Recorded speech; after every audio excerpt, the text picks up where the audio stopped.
Today's message from Dr. Christian Sorensen was recorded November 18th, 2018, and it's titled, Riding the Waves of Life, affirming, I move with the prospering flow of life. And today we were so blessed to have Carl Anthony back with us as our special musical guest, and you can find Carl on his website at carlanthony.com.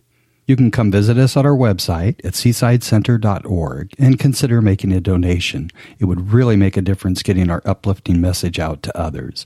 And you can always visit us in Encinitas, California sometime, where we always have great music, a spirited message, and a joyful, loving, vibrant community that await you. Good morning, Seaside. Today's a wonderful day, and it is my honor to introduce our guest artist today. And we love when he's here. He's been a staple here at Seaside for many, many years, and he is not only just a wonderful being, he's a creative person with just amazing songs. And we wanted to mention that if anybody is interested or has any inclination, Carl does a trip to Thailand and to India, and he has a couple seats left. If anybody has any inclination, please see him after the service, and he'll be able to share some information with you. But without further ado, please help me welcome Carl Anthony.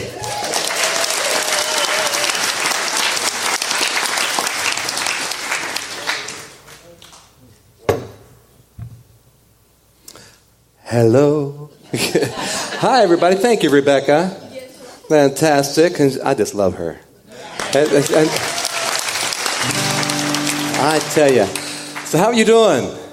No, that's good.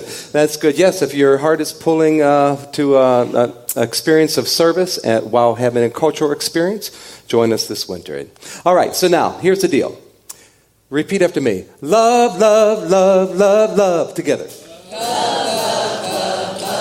You got that part? Good. That's good. All right. So now what I'm going to have you do is wrap your arms around the world. Go ahead. Wrap your arms around the world. All right, fantastic. Now, if you like to do the motions, you got to go like this while you're doing that. Yes. Watch your neighbor. And then there's a third part to this song, and it's the na-na part, okay? Na-na-na-na-na-na-na-na-na. Okay, look at the person next to you and say, you sound good. 1,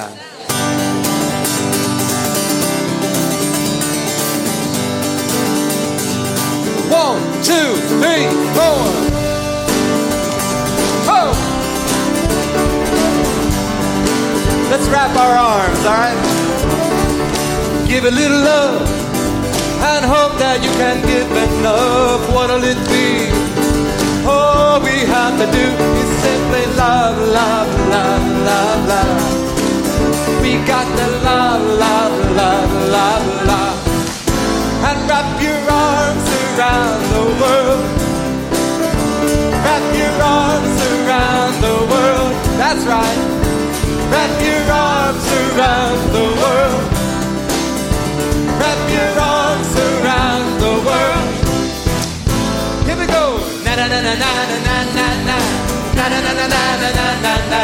Na na na na na na na na. Na na na na na na na na. Na na na na na na na na. Na na na na na na na na.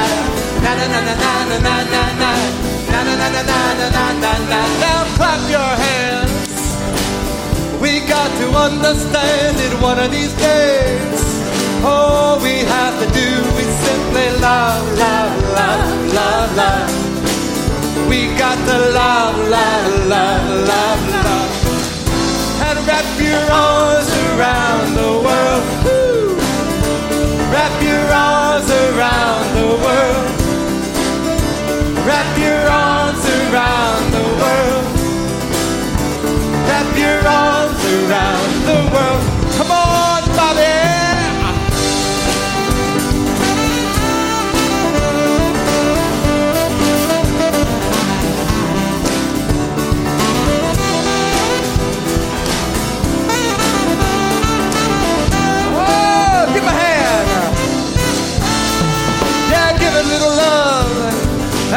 That you can give enough. What'll it be? All we have to do is simply love, love, love, love, love. We got to love, love, love, love, love. And wrap your